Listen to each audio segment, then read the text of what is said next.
Assalamualaikum warahmatullahi wabarakatuh. Alhamdulillah alladzi khalaqal insana fi ahsani taqwim wahdahum ila siratim mustaqim liyakunu min ahli jannatin naim. Allahumma shalli wa sallim wa barik ala nabina Muhammadin wa ala alihi wa sahbihi ajmain, amma ba'du. Jamaah yang Allah muliakan, pada kesempatan kali ini saya ingin mengajak jamaah untuk kita sama-sama berusaha masuk surga bersama keluarga. Ini adalah cita-cita kita paling tinggi. Jadi kalau ditanya cita-cita paling tinggi, ya kita bisa masuk surga bersama keluarga. Tapi perlu diingat jamaah yang Allah muliakan, kalau kita bicara keluarga itu lingkupnya luas. Bukan sekedar kalau bicara keluarga itu ada ayah, ada ibu, ada anak, bukan sekedar itu. Ternyata dalam Islam bicara keluarga itu lingkupnya luas. Luas sekali. Ya. Misalnya kalau kita lihat ke atas, ya, dari bawah ke atas ya. Kita lihat ke atas. Kita lihat ke atas ada ayah, ada ibu. Ke atasnya lagi ada kakek, ada nenek. Ke atasnya lagi ada buyut. Ke atasnya lagi ada canggah. Ke atasnya lagi ada wareng. Ke atasnya lagi ada udek-udek siwur. Itu kalau bahasa Jawa ya. Itu kalau ke atas. Berarti kan luas sekali. Kalau ke bawah kita lihat ada anak. Ke bawah lagi ada cucu. Ke bawahnya lagi ada anaknya cicit. Ada cicit. Mohon maaf ya. Ada cicit. Ke bawahnya lagi ada anaknya cicit. Ke bawahnya lagi ada cucunya cicit. Ke bawahnya lagi ada cicitnya cicit. Terus ke bawah. Itulah yang disebut dengan keluarga dalam pandangan Islam. Berarti lingkupnya luas sekali. Jadi, kelak kalau kita mau berusaha sama-sama taat kepada Allah Ta'ala, itu kita akan bisa masuk bersama keluarga besar di surga. Kan enak tuh yang belum pernah ketemu canggah, belum pernah ketemu buyut, atau mungkin ada yang belum pernah ketemu cucu, akan Allah pertemukan suatu saat nanti di dalam surganya Allah Ta'ala. Begitu ya jamaah. Jadi kalau bicara keluarga, luas sekali lingkupnya. Baik, jamaah yang Allah muliakan.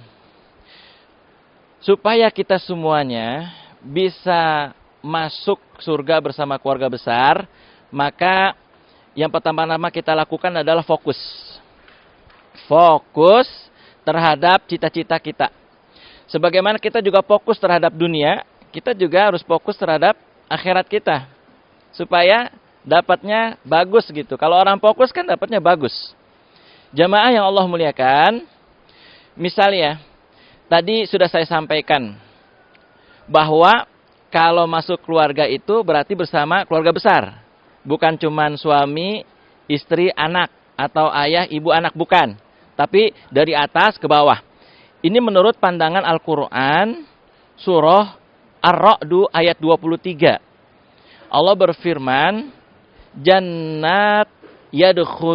jannatu adni yadkhulunaha wa man shalaha min abaihim wa azwajihim wa dzurriyyatihim. Kelak mereka akan dimasukkan ke Jannah Aden bersama-sama keluarga mereka yang soleh. Ingat, wa man shalaha, keluarga mereka yang soleh. Dari apa? Bapak-bapak mereka. Artinya ke atas. Bapak-bapak mereka itu ke atas. Kemudian wa azwajihim. Wa azwajihim berarti pasangan-pasangan, suami istri. Termasuk yang punya istri lebih dari satu. Akan juga dimasukkan oleh Allah bersama istri-istri mereka. Kemudian wa dzurriyyatihim. Anak cucu keturunan mereka ke bawah. Berarti luas. Kalau bicara keluarga itu luas sekali. Bukan hanya sekali lagi suami, istri, ayah, ibu, dan anak, bukan. Tapi ke atas, ke bawah. Kemudian jamaah yang dirahmati Allah, kita juga bisa lihat di dalam surat At-Tur. Ya, di dalam surat At-Tur, Allah berfirman, A'udzubillahi minasyaitonirrajim, walladzina amanu wattaba'athum dzurriyyatuhum biiman.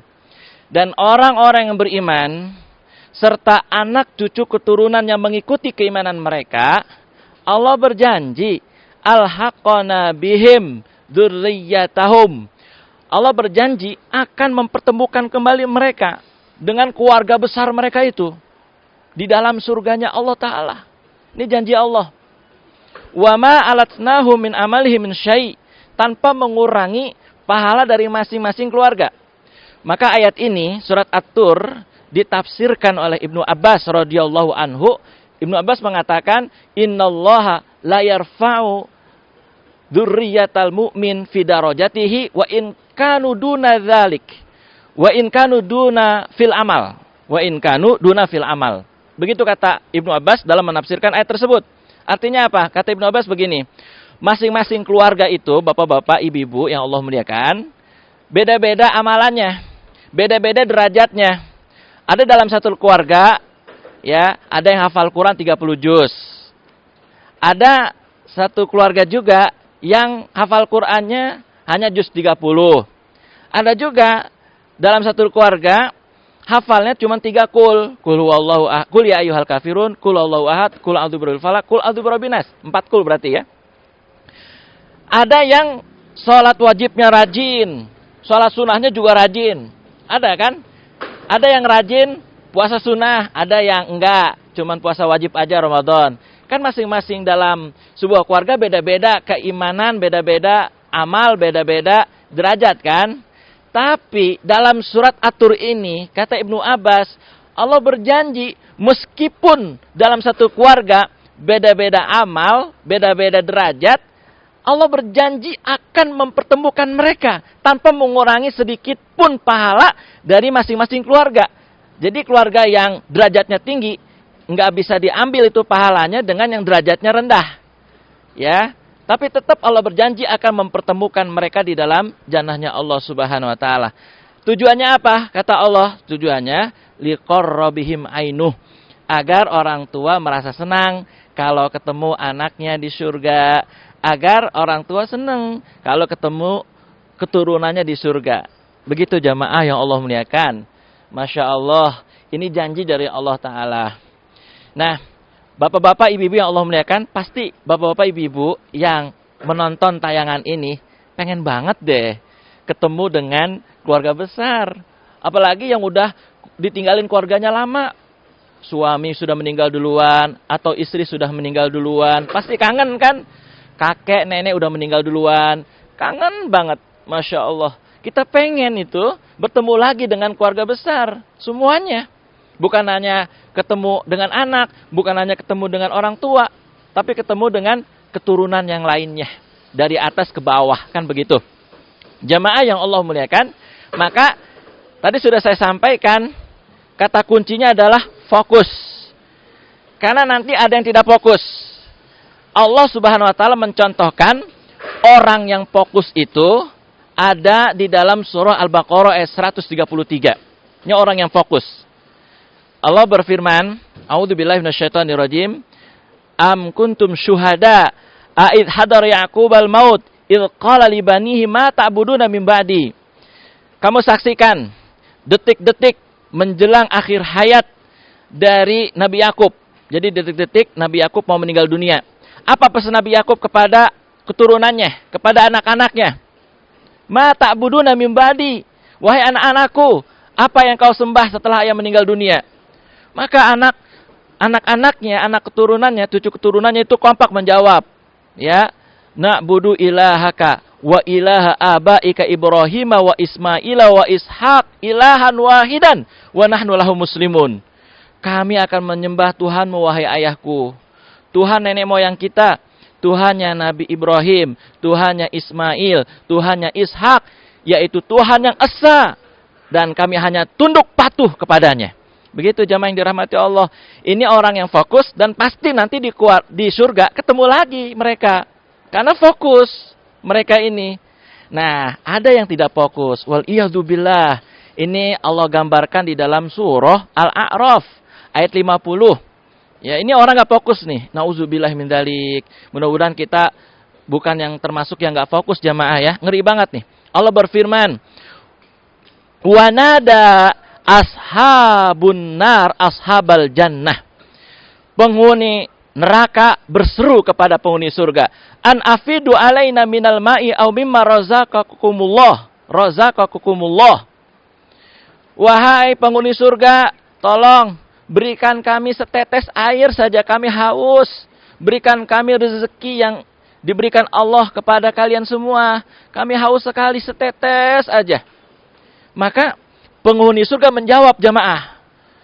Katanya penghuni surga, qalu innallaha harramahum 'alal kafirin. Maka katanya penghuni surga, kami diharamkan untuk memberi kepada kalian walaupun setetes air. Begitu jamaah yang dirahmati Allah. Ini orang yang nggak fokus. Jadinya begitu. Tahu nggak jamaah? Orang yang nggak fokus tadi itu, bisa jadi yang tadi di neraka itu anaknya, yang tadi di surga itu adalah orang tuanya. Jadi anaknya tadi di neraka minta air minum setetes saja karena merasa haus banget kepada siapa? Orang tuanya. Lalu kenapa orang tuanya nggak ngasih? Kok orang tuanya tega? Padahal anak yang minta. Bahkan orang tuanya menjawab, qalu innallaha harramahum 'alal kafirin. Sesungguhnya rezeki surga ini diharamkan atas kalian, wahai penduduk neraka. Kenapa orang tuanya tega? Karena apa? Karena orang tuanya nggak mengenali anaknya yang di neraka. Anak yang di neraka itu sudah gosong. Sulit untuk dikenalin. Maka orang tuanya nggak kenal dengan anaknya. Maka orang tuanya juga tega terhadap anaknya. Ini akibat tidak fokus terhadap cita-cita tertinggi jamaah. Nah, sekarang terakhir jamaah yang dirahmati Allah Ta'ala. Setelah kita sudah fokus, ya fokus kepada cita-cita kita, yaitu masuk surga bersama keluarga, maka langkah nyata apa supaya kita bisa berjumpa lagi dengan keluarga besar kita di surga? Hanya ada 4 langkah nyatanya. Saya tidak akan jabarkan panjang lebar. Saya hanya ingin memberikan langsung saja tipsnya atau langkah nyatanya. Ada 4. Yang pertama, tekun belajar agama. Jamaah, tekun belajar agama. Jangan males, ya, datangi majelis-majelis ilmu di masjid-masjid, termasuk di Masjid Al-Fat. Begitu banyak kajian setiap Sabtu, setiap Ahad, datangilah. Ramaikan, makmurkan. Ya, mumpung Covid lagi melandai katanya begitu ya. Jadi mumpunglah. Ya, nanti kalau Covid, nauzubillah, ketat lagi atau marak lagi, susah lagi kita untuk ngaji. Paling online kan? Itu jamaah 1 ya. Tekun belajar ilmu agama. Yang kedua, selalu berusaha mengamalkan ilmu. Jadi selalu berusaha mengamalkan ilmu. Setelah kita dapat ilmu itu, kita amalkan. Itu yang kedua. Yang ketiga adalah rajin mengingatkan visi keluarga. Jamaah, rajin. Ya, mengingatkan visi keluarga. Apa visi keluarga? Masuk surga bersama keluarga besar. Itu visi keluarga muslim. Ingatkan kepada anak-anak.